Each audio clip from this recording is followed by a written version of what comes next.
В последнее время стали очень популярны Сигмы, Гули, Пауки, молодежь начала искать любых крутых персонажей и начала подражать им. Но почему они выбирают всегда такие плохие примеры?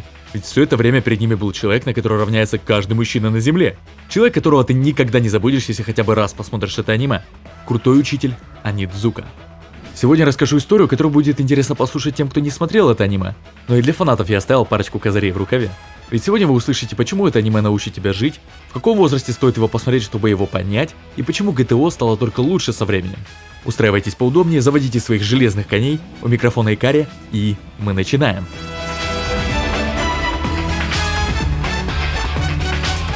Июня 1999 года. До выхода первой серии One Piece остается всего несколько месяцев, а на экранах появляется первая серия аниме, которая в будущем повлияет на целое поколение. Японское телевидение решает показывать его ближе к вечеру и ставит ему рейтинг R17 за его излишнюю открытость и, ладно, откровенный трэш.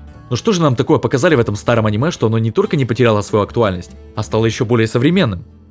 Итак, бывший член банды Анибаку, байкер Эйкити Онидзука, ставит перед собой цель стать самым крутым школьным учителем в Японии. Почему учителем? Да просто в школах полно сексуальных старшеклассниц. Ну и не только старшеклассниц. Но по мере своего нахождения в школе, он постепенно открывается нам с другой стороны. Открывает свою истинную причину, почему он захотел стать учителем. С самого детства он ненавидел школу, преподавателей, которые считают себя умнее всех, издеваются над учениками, да и просто скука смертная в стенах школы. Он знал обо всем этом с самого начала. Скрываясь за маской шутника, он на самом деле хотел изменить этот порочный круг. Но как же предлагает решить эти вопросы наш герой? Он хочет стать не просто учителем, а самым настоящим другом, который будет помогать своим ученикам и считать их равными себе. Классный час? Давайте поиграем в настольные игры. Урок обществоведения? Давайте расскажу вам страшные истории. Ну или не совсем страшные. Но на самом деле все обстоит немножко сложнее.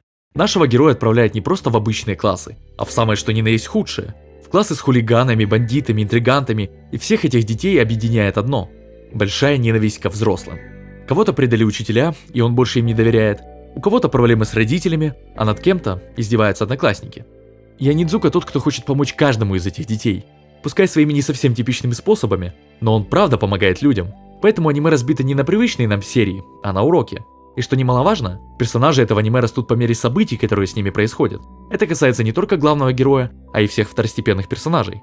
Как будто нам показывают кусочек жизни реальных людей, которые могут стать лучше, таких хуже со временем. Я бы даже сказал, что это ощущается, как будто смотришь старый родительский альбом. Да, много наивности, банальностей, но с другой стороны, история просто рассказывает о проблемах своих персонажей и то, как они решают эти проблемы.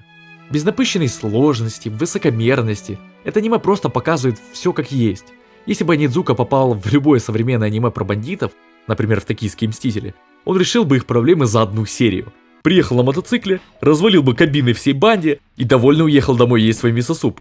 Когда-то давно я уже смотрел это аниме, и просматривая первую серию ГТО спустя столько лет, я, честно говоря, был в небольшом шоке. Как только ты нажимаешь на play, тебя как будто переносит прямо в экран. Атмосфера конца 90-х в Японии, харизматичные персонажи, интригующий сюжет, тебя затягивает это аниме буквально с первой серии. Не так много тайтлов на такое способны. Но нет такого чувства, что серия настолько интересная, что пролетает за пару минут, и ты сразу же бежишь включать следующую. И на это есть свое объяснение. Просмотр оставляет после себя настолько сильное послевкусие, что ты еще пару минут сидишь и тупишь в монитор, обдумывая, что сейчас ты посмотрел, наверное, одну из лучших первых серий в истории. Я сейчас вообще не преувеличиваю. Представьте, что ваше любимое аниме начинается с полнометражки, в которой вырезали всю нудятину, показали маленькую, но полноценную историю и выдавали из вас самые настоящие эмоции. Они специально сделали первую серию длиной в 48 минут, чтобы с самого начала затянуть в свои лапы.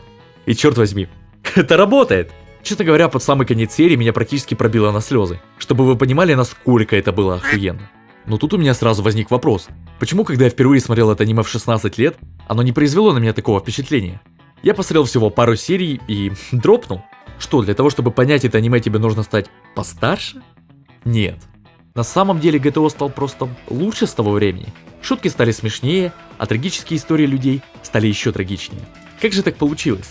Все просто. Мы все так устали от этих мемов с ТикТока, что иногда, посмотрев пускай старое, но такое искреннее аниме, ты по-настоящему посмеешься от всей души. С драмой то же самое. Мы живем в таких каменных джунглях и так мало времени проводим за общением, что мы подозрительно очень похожи на Японию 90-х. В этом аниме поднимают удивительно актуальные вопросы. Зачем так усердно учиться, если даже ученики лучших университетов не могут найти работу? Зачем, истощая себя, работать до нервного срыва, чтобы получить повышение, если даже крупные компании могут обанкротиться? Почему бы вместо этого не помочь детям найти себя, помочь найти то, чем они хотят заниматься, дать им возможность завести друзей в конце концов? Это аниме по-настоящему учит тебя жить, и чтобы понять все, что хочет донести Онидзука, нужно хотя бы немного понять его.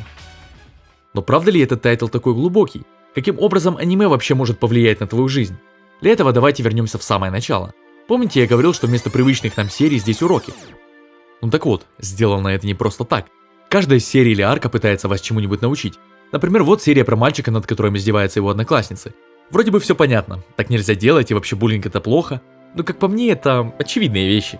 Возьмем любую другую серию, и мы там увидим примерно то же самое. У школьницы проблемы с уверенностью, и Онидзука помогает решить их. И вы сразу спросите, ну так а что может меня здесь научить, если здесь обсуждаются только очевидные вещи? Научить тебя сможет сам главный герой. Тебе не будет никто разжевывать, что он делает и почему, как в каких-нибудь книгах про саморазвитие. Ты сам следишь за этим удивительным человеком и подмечаешь для себя некоторые вещи. И неважно, с чем он будет помогать. Онидзука есть Онидзука. Самая главная вещь, которая проходит сквозь все аниме на протяжении всех серий, важность, которую пытается донести нам главный герой, это искренность. Это проблема людей мегаполиса Токио 25 лет назад. Это проблема и нас с вами сейчас, только еще более острая. Люди боятся показать себя, прячутся за масками равнодушия. Заметьте, что Сигмы, что Гули примерно одно и то же самое. Крутые герои, которые не показывают своих эмоций и считают себя лучше других. Но чем ты становишься старше, тем меньше начинает тебя волновать такие вещи.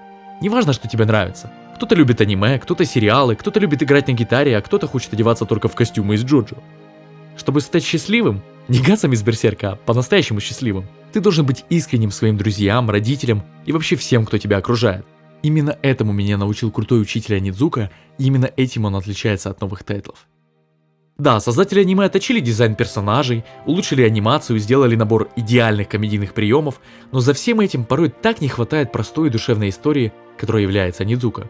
Я могу порекомендовать это аниме абсолютно каждому, и неважно, фанат вы психологии, драмы или может комедии. Это невообразимо крутой опыт, который не будет давать вам покоя еще долгие годы. Я надеюсь, мы еще увидим такие чистые и искренние аниме, как крутой учитель Онидзука. Всем привет, с вами Икари из будущего, и я только сейчас вспомнил, что я не дал оценку этому тайтлу.